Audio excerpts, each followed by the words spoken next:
great to have you here. I had decided I wanted to get into events. Don't rush into anything. Left university and pretty much went straight into it. It's just got to happen. So do what you need to make it happen. I've never been one to follow rules. We've spent a lot of time together, haven't Yes, we? we have. Always keeping up with trends and fads. How do you manage that, the expectations versus the reality of budgeting? It's always insightful to get a gauge as to what their reference point is with budget. Pre-COVID, I didn't know what Zoom was. You know, everything is done to a higher level. That detail Jeremy and the band and the guys will go into, by definition, makes our life easier. There's levels and levels, and that comes in the detail. Welcome back to the secret world of events, the Golden Triangle. Now, this is an episode I've been very much looking forward to, as it centres around the world of filming of events, which is very much my world. And today I've invited along three very special guests. Joining me today from Denee Motion boutique wedding filming are Denis and Max Popov, and from another top-tier filming company whose work I really admire, Steve Hill from Tete Films. Gentlemen, welcome. Hi. Hello, hello. Great to have you all with me. Something a little bit unusual, because one of the goals I had when I started doing this podcast is I'm always an admirer of everybody else's work. People that know me know that we're kind of all in the same end of the events world, which is we're all videographers and capturing the events. And one episode I really wanted to do would be on the Golden Triangle. You guys, I know you love your pictures. The Golden Triangle being perhaps the three of us. Where do we sit in the triangle? You can choose your positions. I like the but apex. what I'd love to do is I'd like to go around and basically just let's all introduce ourselves. So Max, let's start with you. Sure. So, as you all guys know, I am the part of Denee Motion, and me and Denis, we've been together for 14 years. 14 years now. Yeah, it's been a while. My background is obviously I studied media production here in UK. I came to UK in 2005 and I graduated with a bachelor's in media production. I've got a job in uni, and at some point me and Denis we met, and he offered me to join the forces and start filming the weddings. And this is what I did. And since that day, we're still together. Beautiful. What a beautiful marriage. Yeah. Beautiful marriage. And Denis. So happy about him. Denis. Obviously, we've got the fact that you met Max. So you both are sort of the co-owners and creative directors of Denee Motion. Yeah, you can put it this way. I was the first in Denee Motion. So I never intended to be a wedding videographer, but I tried it once and just got addicted. And it's just to it. Getting better and better every year. Is just I've got to ask you, in terms of filming. What did you think you were going to do? What was the plan? I had no plan. I had no life goal. I always wanted to produce films. I was into skateboarding. Well, yeah, funnily enough, you did send me a clip, and I thought to myself, Denis, you've sent me a film. I'm thinking, look at this, and here's you, a little skate. Is that you? No, it's one of the guys. Are you filming then? I was filming, and it was 19 years ago. 19 years ago, you started doing all these films, wow. extreme sports films. I produced 2 films. And now you're doing extreme weddings. Well, you can put it this way. Some of them are extreme, some of them are really mellow. Really mellow. So I had a camera, and one of the guys I knew from the uni, he saw me with the camera, and he offered to be his assistant. Obviously, I said, weddings? No, I'm too cool for that. But eventually I agreed, and reluctantly I agreed, and he gave me all the information on the wedding, but he never showed up. So it turned out to be a solo shoot. Excellent. That's been thrown into the deep end. Straight away. Straight away. To the front. And I did the job well, and he offered me another gig. He said, I'm not going to be there. And after a few gigs, I realized I could do it on my own. So I put in a listing in a local newspaper, got a few more gigs, really liked it. The money ridiculous. I filmed basically all my friends' weddings. I filmed my boss's daughter's wedding in Lithuania. And then just, I moved to the UK, had a few years researching the market, found a niche, and it just started from there. We'll come to your niche in a second. We're going to introduce Steve. Steve, I've known you for quite a while. Funny enough, I've had the pleasure of having you film me at an event as well, where I was a guest. Yeah. So, Steve, tell me a little bit about your background, because you're very much also hands-on, aren't you? You film, you edit. I do, film and edit. I think if I was going to describe myself, I'm probably an editor more than I am a cameraman. When the whole dance floor is taller than you, it's not ideal. What's my background? I had At Motion before, so a pretty successful business in the North London scene. Wound that down in 2020 and then started Tete, which is always fun when people try and pronounce it, but it felt like a good idea at the time. Well, I'm going to ask you, because names are always very important, but where does Tete come from? Well, I was delighted to hear Denee Motion, because I've always wondered how to pronounce it. I've always had an idea, but it's the first time I've actually heard someone pronounce it like legit, the way it was supposed to be. Okay. Tete is from, you would have, you guys will identify, you have all these moments in between formalities. So couples locked in little conversations in between. So it might be a drinks reception or it might be dinner. And they're in these little intimate conversations, flirting maybe. And fast forward a couple of years, and those couples flirting are now your brides and grooms, and you realise that it's all cyclical. The clients in your room are former clients, future clients. So that's where it came to. It's romantic, now, right? We all kind of, metaphorically speaking, swim in the same swimming pool.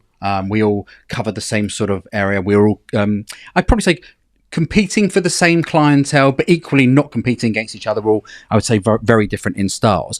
But you guys are focused specifically, it feels, on the destination weddings.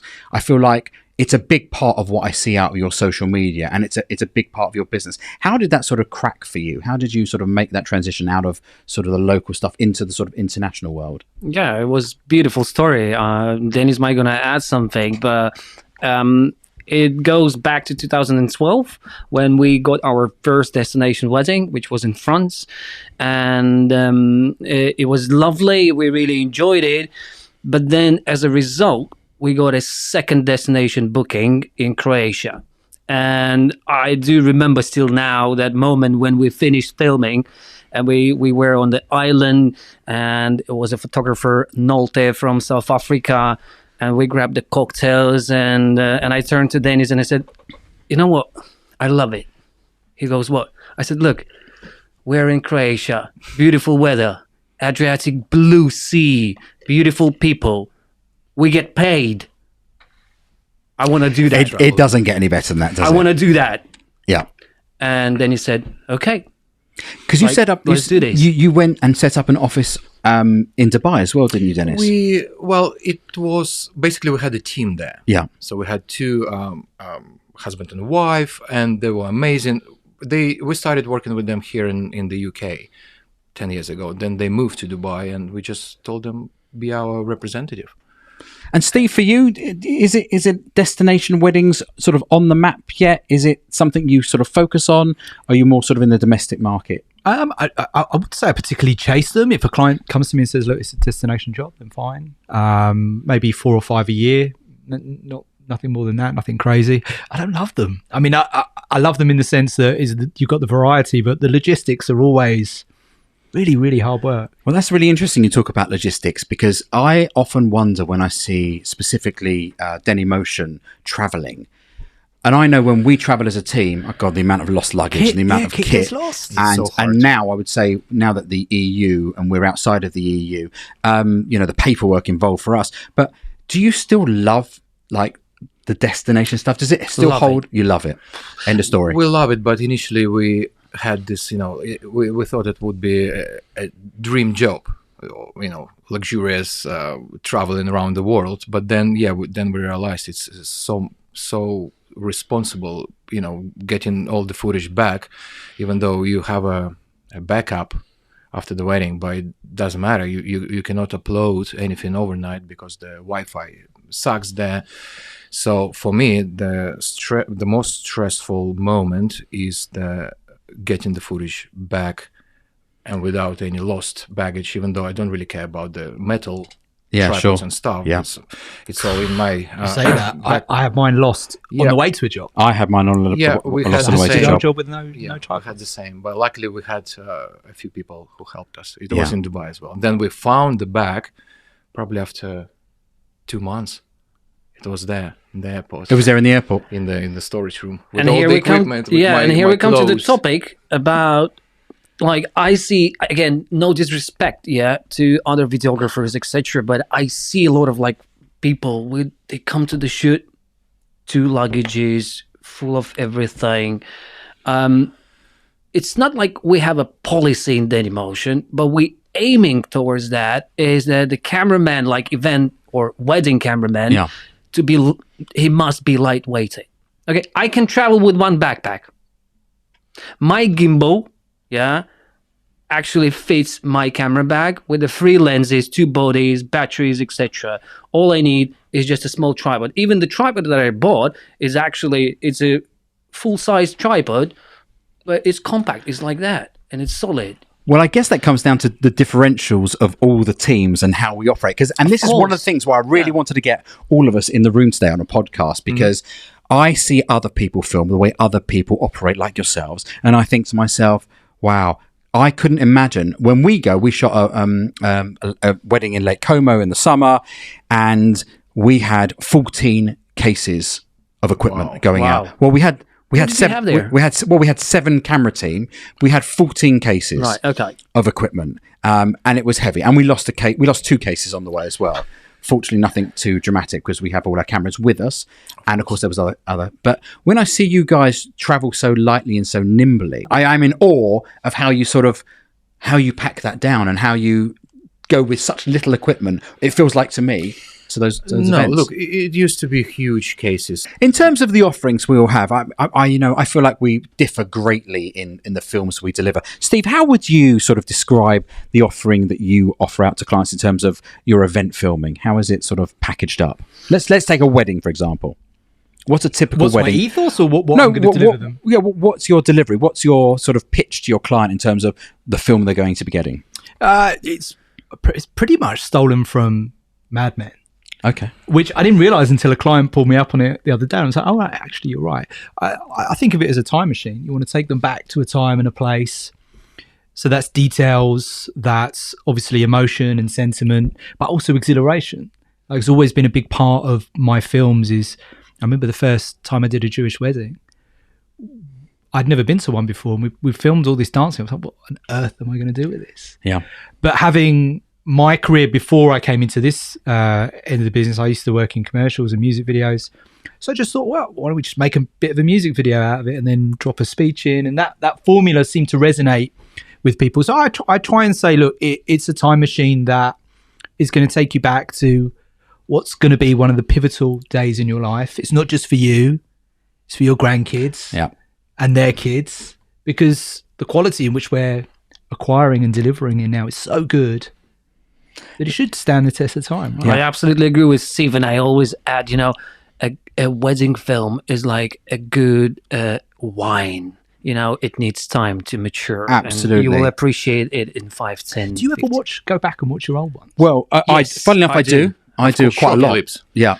Or the I'll go back and watch full films, but purely for the for me to go back. Like if I did a job in Mykonos, for example, I was there for 3 days. I was hanging out with the planner and the band, and so I like to go back and be reminded of that sometimes. Also, I go back to remind as a benchmark of how far we've also come on. Exactly. Because if you're still editing the same way you were 10 years ago, then you're doing something for me very, very wrong. Yeah. Exactly. And also equally, I admire all your work, because I watch it constantly when I see the social stuff, because it's always, and outside of our circles as well, I watch everything, because you need to be on your toes and you need to know what's current. Yeah, the minute you stop. And having young editors for me as well, because I think where I differ perhaps a little bit from you guys is my team have always been full-time. We have full-time staff and offices and everything else. But, making sure that everybody's very current. Otherwise, if your editors are editing in the same style for years, then your films don't progress. And you kind of, you could end up a little bit sort of dated, as it were. Absolutely. In terms of one of the things that I am fascinated by, specifically for you guys at Denee Motion, is use of music. because I know there's a big emotional attachment to music, and maybe you'd agree, Steve, that when you're editing a film, I can watch a wedding film, or I can watch a film and I think to myself, the hairs on my arms are not moving. Until that barometer goes up for that moment, that for me is not good enough. But you guys have a very different approach to the musical side of things. You don't use, your big artists, do you? You pretty much use... We spend lots of time, yes, on selecting a nice music track, but also we need to use copyright-free music for the online versions of the films. If they end up online, then we don't want to have any troubles. So it takes, for example, for the trailer, it takes up to half a day to select a nice music Sometimes track. even more. Yeah. Sometimes you need to wake up next day and think about it again. But for the main films, for the long versions of the films, usually it's the client's choice for obvious reasons. But the short clips should be, in our opinion, contemporary. Something like music should be unheard of. Yeah. I'm going to run some clips in the background here just while we go through so people can see. No, we're going to leave the music out for the moment because some stuff is royalty free. On some of the other clips it isn't. So YouTube will penalise us for that. For those listening on Spotify and Amazon, they won't have a clue what's going on. But do come and check us out on YouTube. But in terms of some of these beautiful shots, and I know we all produce incredible weddings. For you guys, what's the favourite? I mean, we're looking at weddings, so let's talk about weddings. What's the favourite part of the wedding day for you guys? Is there a favourite sort of part to shoot? For me, probably there will be two parts that I really enjoy, and if we get a chance to have a proper, like a couple shoot, this is where you that's where all the creativity comes out. Yeah. You manage it like a shoot, though, don't you? Because when I watch your films, I feel like there's direction in there. We're trying to manage. Well, a lot of people think that we direct a lot, but at the same time, we don't direct a lot. Yeah. So it's like, me personally, I usually lead. If I have a chance, I lead a photo shoot or video shoot. This is beautiful, by the way. Let's tell everybody where this is. It's Four Seasons Cap Ferrat. Beautiful. My favorite phrase is, guys, just be natural. Yeah, just try it, have fun. Yeah, feel the wedding, feel the day, and that's the only direction we give to our clients. We just tell them to be themselves and have fun, and that's it. It doesn't work always, though. No, of course not, because a lot of people aren't. They're not actors, they're not talent, and then we just leave them alone. Yeah, but I'd forgotten about that lighthouse. Memories. Yeah. Beautiful. One thing I do notice is that when you do your couple shoots, because I said I've always admired your work, is there's lots of that looking to camera moment where the head turns, and that must take a little bit of direction from you guys. Yeah, of course. Yeah. And it comes from filmmaking, because some of the films, they use this technique where you have a character looking at the camera and he speaks to you like as a viewer, breaking the fourth wall. Correct. Yeah. So that's where it's coming from, and Dennis really likes this, and I support him with that choice that that kind of look into the camera, a bit of fashion element, connection. So yeah. Steve, in terms of keeping current, with films and bits and pieces, what's sort of the offering in terms of your film? You make a long film with a trailer. How is it sort of broken down for you? Is it by packages, collections, size of team? I break it down by how many cameramen we'll be covering, and that's generally dictated by how many guests. Yeah. If you've got a small wedding, you don't need a massive Absolutely. crew of cameramen and photographers. And everybody gets a feature edit, which is all the best parts of the day compacted into something which is very watchable. Big Jewish wedding that can run into the hours. But in yourself whether you've made that move along at the right pace. If it drags or not. And the idea is to get all those best bits in and just keep everyone engaged the whole time. You don't always get it right. And I don't think that's necessarily, and I'm sure you guys will all jump in on this, you may get something so right for the majority of your clients, but then you'll have that one client that has a different expectation. You have to get through to what that vision is. Doesn't mean you've done it wrong. It just means that they had a different idea in their head. Yeah. You have to get to that. it must be so much to take in because you've got this incredible imagery. I mean, you'd have to be a really bad videographer to come up with bad looking video now. The cameras are so good. So they're seeing themselves and their friends in what is essentially a movie, reliving all this sentiment and emotion, new songs, potentially old songs. So there's a lot to take in. So if a client comes back to me immediately and says, oh, we've a few tweaks, I'm like, no. Spend a week with it. Spend some time. Get to know it. Because you'll spot things in this film that you won't have seen 10 years from now. You'll still be spotting things. Yeah. So you just let spend it some breathe. time to, yeah, exactly. Just let it sit there. I'll make changes. Don't like to make changes. I want to try and get it right first time, obviously, but sometimes you have to. But I think people need to give you themselves time. Sometimes I feel though at events, especially, I mean, I feel we're talking specifically weddings for the moment, but I feel like when we go to a wedding, the days particularly can be very, very long for our teams, and that's fine. And then, of course, when everybody else has gone home and the party's over, we're all up in the middle of the night backing up footage multiple times, and then we start the editing process. So I think for you guys, you all shoot, don't you? You're all actively shooting weddings. We do everything. Yeah. Well, and you do as well, Steve? Yeah, I do. Not as much as I used to, but Right. I'm being more hands-on. More hands-on now. Yeah.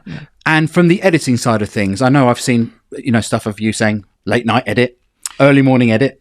It happens. Yeah, I do all the short clips. I do the trailers and Instagram content, but we have a team of editors as well.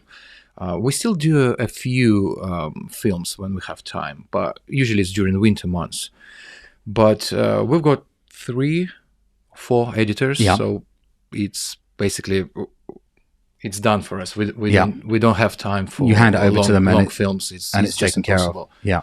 And So in we terms don't of- like editing. You don't like editing. We love shooting. Yeah. That's that. I mean, I've got so much love.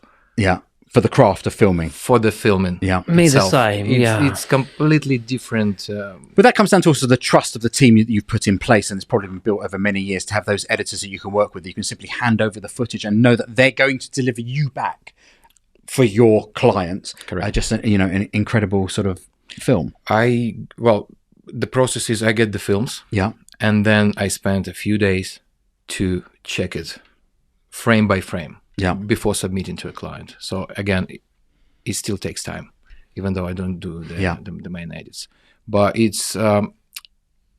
took time for them to learn what we want, and it was difficult. We had different editors, but in the end, all the films go through me, all Max. Yeah. And then we submit it. But it's time consuming, even that. Well, it's always going to be. It's always going to because it's the detail. It's the detail Correct. you have to go through. And for you, Steve, you are, by your own admission, an editor. An editor. I mean, I edit everything. I don't have a team of freelancers or people that work with me. It's just literally me, which it's probably not the smartest business decision, but I think I've got complete quality control at that point. So my question would be, and it's a question that I see in a lot of forums and a lot of groups, it's always been one of our USPs, and it's about delivery. And I see we only do, by choice, a handful of weddings a year because they take up so much resource. What's a handful? I'm intrigued. 6, 7. That's a handful. 6 or 7 weddings a year. But because for us as a choice, and this is from a business perspective, for the pricing that we feel in the marketplace we charge for weddings, by the time we break back down the P&L of doing it, actually, from a monetary perspective, as a business, they're probably not really worth us doing, is the truth, unless it's a super big job. Yeah, no, I agree. But the weddings that come in that we do, obviously, they're the ones that we love to do, and we're on board. The big ones. Well, yeah, they are. I mean, they are big for sure. Yeah. But it also allows us to have the room and the scope. For me, the person that emails, as I said prior to the show, the person that emails and says, "How much do you charge?" are not necessarily the clients that we are going to be working with because they're just looking at the cost. And for us, we want people to come to us because they appreciate the films and what goes into it. So, for example, if it's with us, it's totally bespoke. and that's not a word I use loosely. If a client says to us, this is what we'd like from our wedding film, we'd like a long film, Gavin, of an hour and a half. No problem. It needs to be a good film, an hour and a half, but a long film. We'd like a trailer of 3 minutes. No problem. It's a weekend event. Is it possible to have a trailer of every day? No problem. Can we have a super trailer of 25 minutes of the whole? No, whatever you want within that, we will make. That doesn't change the pricing for us, but it comes at a price, if you like. And I think I'm interested from our perspective, we've always prided ourselves on delivery of events. And what I see across forums of weddings, and probably the biggest thing I hear, and it's not specific to anybody in this room, but is delivery times. And my question would be, how on earth, for example, Steve, how do you stay on top of so many events? If you're doing the editing, how you must be working 24 hours a day. Yeah, it must be hard to stay on top. It is very relentless, but I mean, I'm only 2 years into this brand being by myself. So I think I was still for that. I knew that it was going to be a tough couple of years. I do a lot of high-end weddings. I also do some smaller ones, and I enjoy them as much, if not more so, than the big weddings. So for me, I still needed to build the brand. I still needed to build a reputation. When I had Motion, I wasn't the most client-facing person out there, so no one knew me personally as someone to come to for video. So tete-a-tete was about building, and look, I would love to do less for higher budgets. That's definitely a goal this year. We're going to pop up one of your films here. Yeah, this was a particularly special one for me. Like, just the speech, everything came together, and actually we can't play the song. But this song came on in the suite with Anushka getting ready. It's the only time I've ever heard the song. It's the only time I've ever heard the song since. The universe gave it to me. Right. And I think it's one of the best trailers I've ever made. It just came together so beautifully. Yeah. Meanwhile, I was just having anxiety watching the groom walking around the room, because when I see, that's right. I always remember there was one of the, it's now in my questions when I go to speak to brides and grooms and couples. Do you plan on speaking from the front of the stage, or do you fancy having a little walk around? Because I remember going to the daughter, all cameras were ready and set, and the groom grabbed the microphone and walked straight up to the top table. Yeah, that's the worst nightmare. And I was thinking, it managed to get covered, but then it went into my questions. Do you plan on walking around? And then I saw your groom having a little stroll. Yeah, look, you see them doing it. They're going to go full tilt, still Steve Jobs, and you go, okay, it's one of those. But generally now with autofocus onto the cameras, I don't think that's a problem. Yeah. From a cinematic perspective, I think it's nice to have them locked off in a single place. But do you know what? This is a slight digression. Doesn't it kill you? And anyone, Jeremy Horowitz, looking at you, I've spoken to Jeremy about this. When the groom is doing his last bit of the speech about the bride, the most romantic part, you'll see musicians like shuffling onto stage, getting ready to do that first dance. Like, guys, not now. Well, there's that moment, and there's also the moment when the bride starts to walk down the aisle, and then there's a caterer standing in the background with an iPhone following her down the aisle. It could be a number of caterers, but or the musicians are not shuffling around; they're actually just standing at the back, looking like. We had one musician tested the keyboard the other day. It was literally the apex of this groom's speech, and look, it was fine. We worked around it, but they don't know. They don't realise that we're all in this economics of something I might do might mess something up for the caterer, and vice versa. They have no idea they might mess up for me. Is event anxiety a thing for you? It's something I'm asking everybody on the podcast across the season. Is that a thing for you? Absolutely. When do you get the event anxiety? Probably right. Well, before the ceremony. Before the ceremony, getting to the venue on time. I hate being late. If I'm 5 minutes late, I'm mortified. But we just probably before the chuppah or the ceremony. Yeah. Because you want to make it right. You have multiple cameras around you. You've got sound ready. It's every time. And at what point do you then start to breathe? And after everything goes after. Yeah, I'm exactly the same. Ceremonies. Yeah, but then again, like ceremony can be finished, then you have speeches as well. Before the speech, you're a little bit worried because you need to check the sound, you need to check the cameras, you need to make sure, like, if your assistant is doing what he needs to do. So, yeah, I think the full relaxation comes when the party kicks off. Absolutely, absolutely. I don't think, actually, clients really know the levels of stuff that goes on behind the scenes in terms of when I go for a meeting and they say, let's say it's 400 people. and they say, so you really need a team of 4. And I say, well, let's start with your daughter's getting married, getting ready at her house. The groom's getting ready at his apartment. You've got a ceremony at this place. You've got a party going on at this place. And nobody wants to be rushing through London traffic or anywhere to try and get there ahead of you. And you need everything delivered and all the shots expected. But I admire when I see, so we're in a position where we can probably all put teams out, absolutely, and we understand the value of teams and the value of trust. But then I sometimes see a single shooter doing a wedding, and I think to myself, oh, I've got anxiety for you. Like I'm feeling it for you that you're starting. I never ever get anxious about a job. I get excited, especially when a hoopah's coming up, a ceremony's coming up. I just think I just want to nail this. I'm just excited to try and bring some creativity and nail it, which it sounds like a bit of a cliche attitude, but it's genuine. And I'll have a bit of whatever you're taking then if you get no anxiety. I just relish it. I just love filmmaking. Never ever get nervous or anxious. You can see problems. I mean, I've done hundreds. I know you guys have done hundreds. You've done hundreds. So you can see problems before they come up. And I think when you're working at the high end, the variables that come in is when you've got cameramen. One of your more experienced guys may not be available, so you've got younger guys. It's like, need to keep an eye on him, need to make sure he's in the right place. But myself personally, never want to feel anxious. And just looking at this wedding, which was absolutely gorgeous. Thank you very much, Gavin. Yeah, really, really gorgeous. I loved it. In fact, my daughter was a guest at this wedding. Is it? Really? Yeah. Oh. Yeah. My That was daughter, an amazing my wedding. daughter, Danny. I think actually, Steve, you know Danny, don't you? Yes. Yeah. Danny's my daughter's a a makeup couple of artist. times But Danny Alexander. yeah, Okay. that would be my I know daughter. her. Yeah.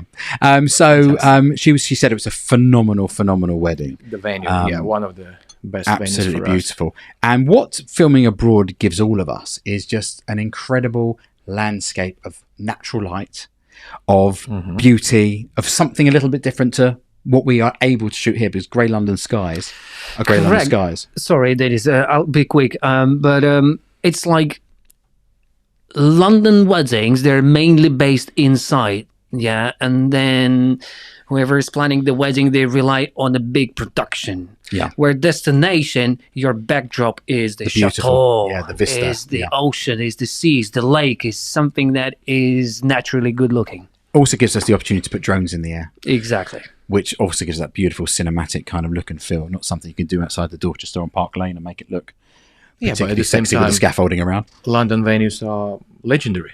Yes, they are. Lots of history. Yeah. Even though the weddings are inside, but it's just it's amazing to be there. We're privileged. In terms of like delivery, DVDs. I don't know if you still get asked for DVDs, discs, and Blu-rays. Yeah, so we moved away from those a long time ago.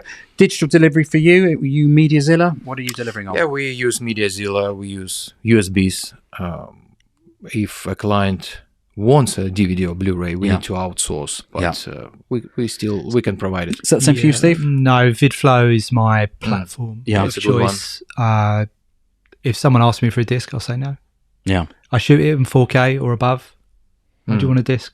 It's not gonna So look as that's good. an interesting question about 4K. Are you guys shooting in 4K as well? Yeah. We Across the started board? recently. Yeah, so that's something we started recently. And that was only the decision to go to 4K was really because the file sizes have shrunk now for storage Correct. in terms of Yeah. Exactly what we that. can do.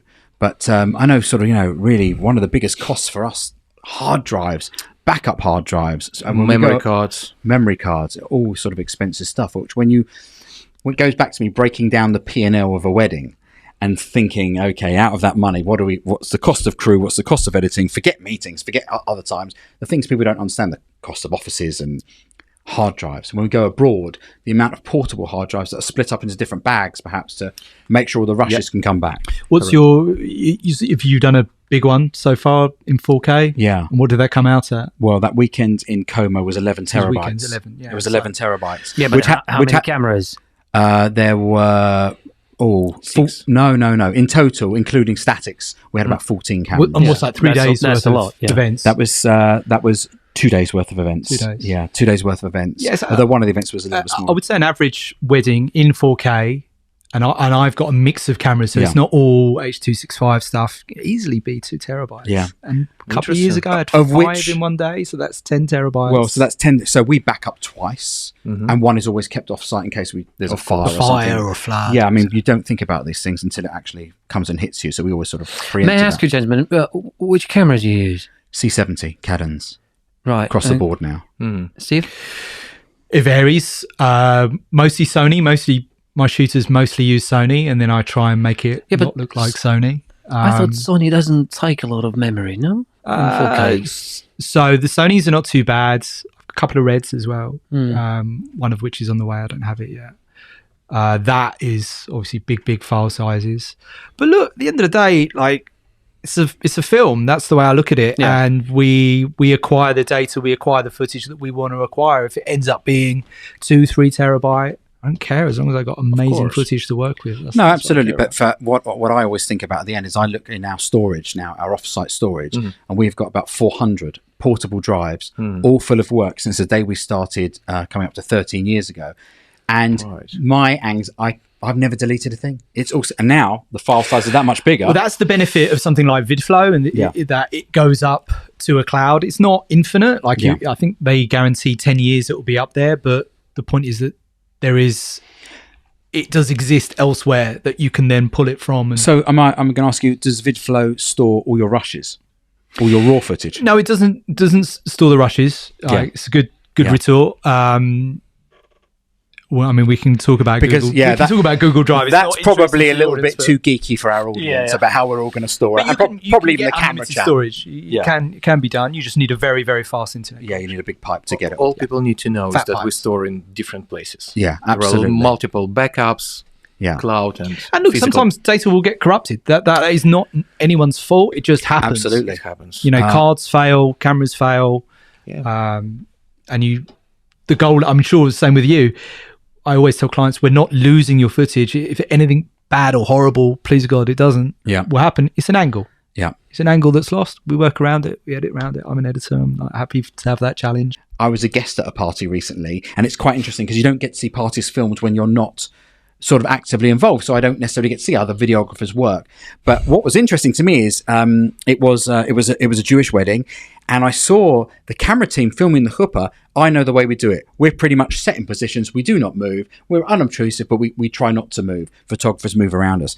And I saw this video team not just moving, but actually changing cameras with each other whilst they were filming the event. And I thought to myself, one would pick up the gimbal, film, he'd then pass it to someone else, he'd pass him back a monopod with a longer lens, and everything would be fluid and moving. And it was just, I was more fascinated by the filming. Obviously, I've enjoyed the chuppah, but it was very interesting to see other people work. Got to be careful. I've never seen it before. No, I'd never seen it intrusive. before. Yeah. I think when the family are underneath the chuppah or in a ceremony, they're very much in the moment, and it's amazing what you can actually get away with, and they'll not notice or not be party to that. But I think you have to be mindful. It's like the most spiritual, memorable moment. That's a beautiful shot. Just this is one of your gorgeous weddings because Indian weddings. You shoot a reasonable amount of Indian weddings a year. We still do. Yeah, we used to do a lot of Indian weddings. Yeah, and then we moved to a Jewish market. But we love Indian weddings. Yeah, the colors, the vibe, energy as well. Yeah, the parties, crazy. Yeah, but long, and it's fine. Long. I mean, we can manage that. Yeah, 14 hours, 16 hours. Yeah, we've been there. Dennis, I've got 10 years on you. Come back to me when you're 52 and tell me how you're feeling. Yeah, but not only is your cameramen as well. They may not be as committed to the project as you are. Well, that's really interesting as well, because one of the things that when we've trialed new cameramen, what we typically do is we'll have our full team and we'll trial a cameraman, we'll pay him for the day, and he'll say, I've shot weddings and we've had a look and we looked at his footage and thought, okay, well, let's see how you cope. And we bring him into one of the big events, and they, after 5 or 6 hours, are going, well, what's next? There's so much. It's so full on. And let's be honest, do you ever stop to have a dinner break? Do you ever stop for an hour in your 16-hour day? No. Not a chance. Well, Indian weddings tend to have a break of a few hours in the middle after the ceremony. So it's fine. A Jewish wedding? So you start Jewish wedding, bridal prep? probably we have 10 minutes of 10 minutes. break. Yeah. But again, we're fine with that. It's relentless. But do you know what? Stamina for camera teams is the important. thing is, I think it has advantage and disadvantage as well. Yeah, like having a full blown day with non-stop, it just makes your day go quicker. Mm-hmm. Yeah, you're not bored. You work hard. If you're done, you're done. It's like, especially with Jewish weddings, 100% you're from 12 to 12. This is it. Like with Indian weddings, I have a story. I was like from door to door was 23 hours. Oh my goodness. Yeah. So I probably filmed about 18, 19 hours, and then 1 hour and a half one way, 1 hour and a half other way. And yes, they do have these kind of pause in between first half of the day and the second half of the day, and you can have a rest. But again, it's different. Yeah. Steve, is Indian weddings a thing for you? It's not really a thing for us. No, I've done a few. It's not really a thing for me. I rely on the network effect. I don't publish anything to social media at all. So I'm entirely reliant on my clients telling their friends. Them seeing your trailers. That they were happy. Yeah. So. Guys, we have some questions in from Instagram.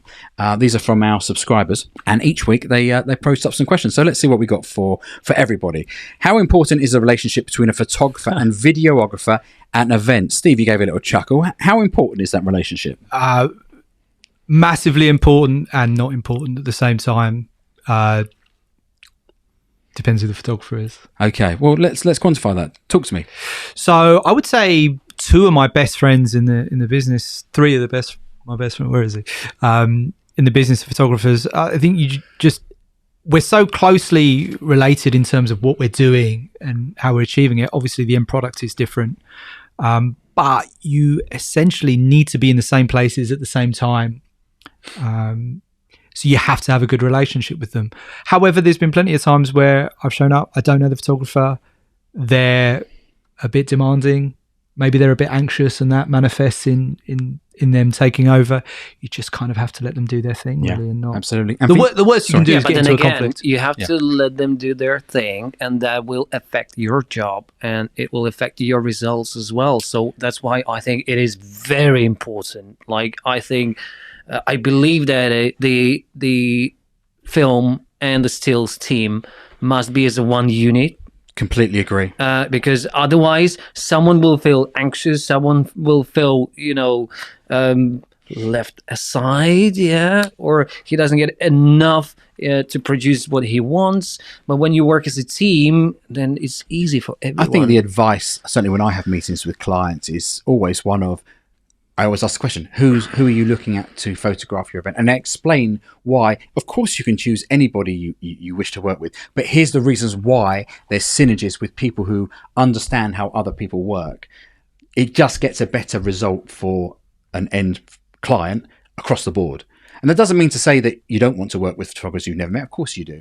And we'll do everything we can to make sure that, I always start with a joke line of saying, if you see any of my team in the way, give them a little slap on the back and just say, I need to go. And they'll always move aside. But hey, here's one thing perhaps I ask of you, and just be mindful of this, and this, and we'll all have a great day. And let's just go and smash it for the client. Yeah. I mean, you always get the odd photographer who is quite upset that you're in their shot. The question is never like, am I in your shot? And I for the first couple of years, it used to stress me out. And then I got to a point where it's just like, I'm just going to work around Steve, it. you told us you never got stressed.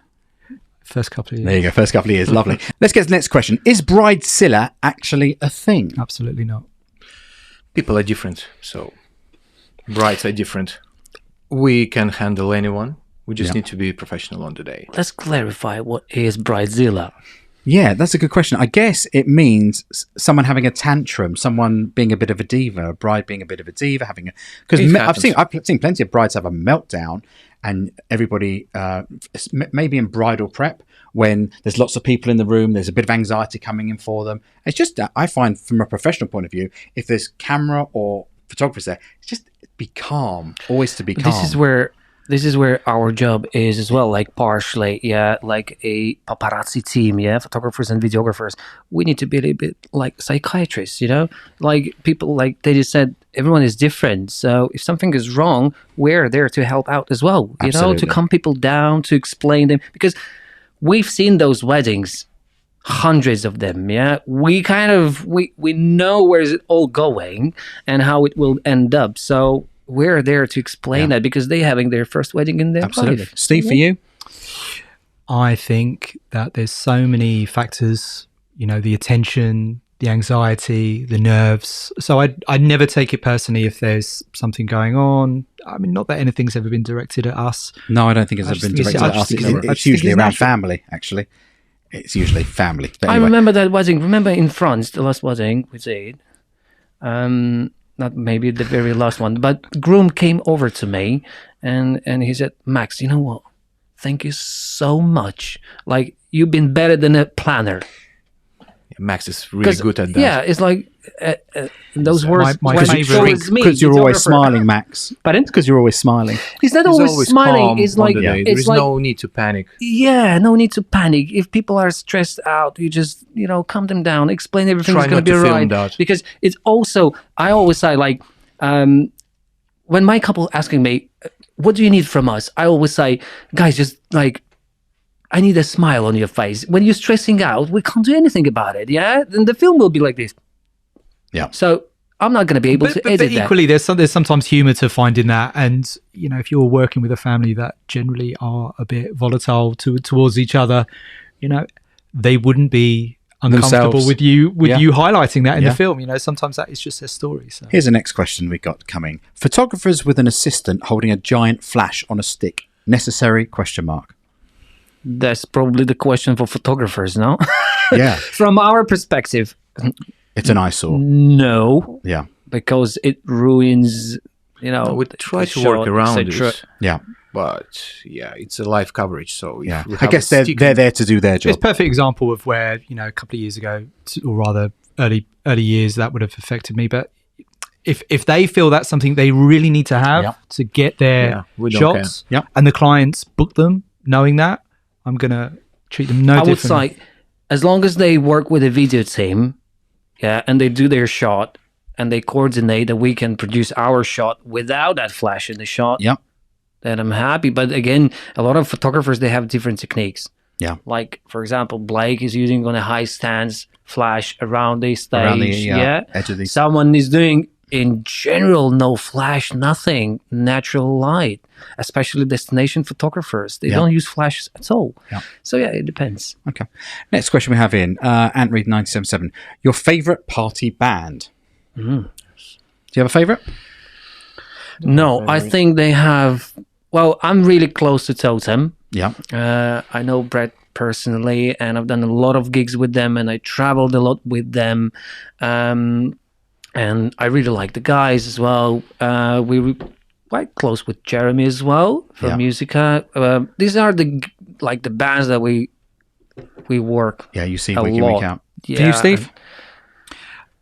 Honestly, I think they're all brilliant. It's a very diplomatic way of handling it, but I think they're all pitched at the right levels. And when clients ask me, I always say, look, you can spend, and this is where you're at. Or you could save a little money, and this is where you'd be at. Yeah. But they'll still bring an amazing party. Yeah. Yeah, exactly. Next question we have is, what's your favourite venue for a wedding in London? Well, for me, it's the Rosewood. Okay, gorgeous. Like the backgrounds and lighting is just amazing. You, Max? Outside as well. Hard question. So many good venues. So many good venues. Maybe the Landmark? Okay. I judge them all by how good a parking space I get. That's a good one. Steve, that's world class. If I get directly at the ballroom entrance, I'm absolutely loving it. I know the job's going to be brilliant. Yeah, the Rosewood. Smashed it on already. Sunday. Rosewood on a Sunday. There you go. I mean, we're gifted by the fact that on a Sunday you can kind of park anywhere. Yeah. I'm not immune to the odd parking fine. And I'll quite happily take it if I've got the spot I want. What's the biggest surprise you have ever seen at a party? Seeing a surprise? Maybe a surprise performance? Maybe... The bride not showing up until... She had food poisoning. I had one bride who had food poisoning really, really badly at a massive, massive wedding. She showed up for the ceremony an hour late and then disappeared again. Had her first dance after the speeches and then disappeared again. Oh, that's... Disaster. That's a disaster. Yeah. I feel... Lovely family as well. Like the nicest couple. Just, Short film to edit then. No, do you know what? We still made feature edit in the same way Yeah. that we would. Yeah, I mean, it still all happened. She just wasn't a massive presence, which is such a shame. Yeah. For you guys, was there any big surprise? Have you seen something that's... Yeah, we had. There was a. I wasn't there. It was the second hour team, and they were at Sheraton, Park Lane with Paul Tillman photography, and it was basically the pipe exploded somewhere, and it was a flood above the ceiling, and during just after Hoopa, everything collapsed there, and like the whole water, the whole ceiling, everything. So then what? Huh? What happened with the party? Evacuation. Oh yeah. The whole wedding went out, and they moved into kind of closest pub or somewhere. Then they brought the musicians in there, and they continued to party. Wow. Yeah. Maybe in a way that would kind of be a cool film to make. And we filmed that. Well, our second team filmed that. So I think that was like the kind of bigger surprise, kind of a big story. Guys, is there one sort of rule you live by in business in your approach to events? Is there one sort of like from the heart rule, something you're always going to stick by? Well, we care about clients. It's, I think, number one for us. Reputation goes next to it. So I think relationship with the client and just exceeding the expectations is the most important for us. That's very important. I love that. Steve? I just want to make them feel something. Yeah. Cinema should move you. So, yeah, I agree. And I would probably add to all of that is to have a passion in yourself to do the wedding films. Yeah. So when you lose the passion, I think it's time to do something else. To do corporate filming. I do. Me and Dennis, we do corporate, and we do some other stuff as well. So not only weddings. But... Guys, it's been fantastic having you on the show today. I've thoroughly enjoyed. I felt we could have gone for hours and hours. Didn't even touch half the questions, but great having you. I'm going to drop links to both Denee Motion and Tete films in the show notes below. So do check out both of their websites. Thank you for joining us on the Secret World of Events, and we'll catch you on the next episode.